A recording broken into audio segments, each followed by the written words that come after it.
ಎಲ್ಲರಿಗೂ ನಮಸ್ಕಾರಗಳು. ನನ್ನ ಹೆಸರು ರಿದಾ. ನಾವೀಗ ಸಮಾನಾರ್ಥಕ ಪದಗಳ ಬಗ್ಗೆ ತಿಳಿಯೋಣ ಬನ್ನಿ. ಹಾಗಾದರೆ ಸಮಾನಾರ್ಥಕ ಪದಗಳೆಂದರೇನು?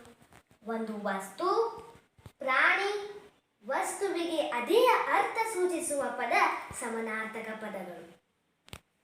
ಹಾಗಾದರೆ ಇಲ್ಲಿ ಹಲವಾರು ಉದಾಹರಣೆಗಳಿವೆ. ಮೊದಲನೆಯದು ಕಾಯಕ ಎಂದರೆ ಕೆಲಸ, ಉದ್ಯೋಗ, ದುಡಿಮೆ.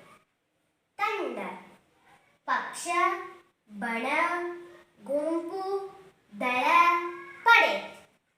ಪದ್ಮ, ಕಮಲ, ತಾವರೆ, ವನಜ, ಸರೋಜ.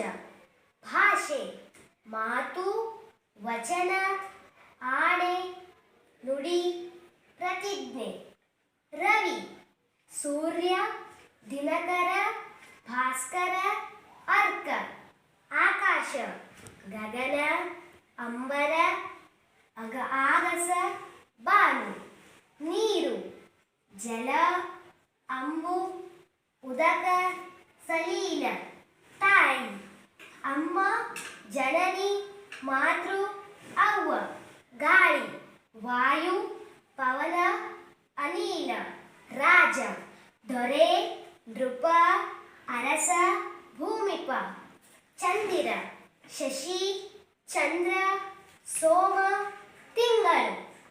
ಹಾವು, ಉರಗ, ಸರ್ಪ, ಪನ್ನಗ, ಶೇಷ. ಅಗ್ನಿ, ಬೆಂಕಿ, ಶಿಖೆ, ಅನಲ. ಮಂದಿರ, ದೇವಾಲಯ, ಗುಡಿ, ದೇವಸ್ಥಾನ. ಮಗ, ಸುತ, ಪುತ್ರ, ಕುಮಾರ, ತನುಜ. ಮಗು, ಕಂದ, ಕೂಸು, ಹಸುಳೆ, ಪಾಪು. ಸೈನಿಕ, ಸಿಪಾಯಿ, ರಕ್ಷಕ. ನಾವೀಗ ಸಮಾನಾರ್ಥಕ ಪದಗಳ ಬಗ್ಗೆ ತಿಳಿದಿದ್ದೇವೆ.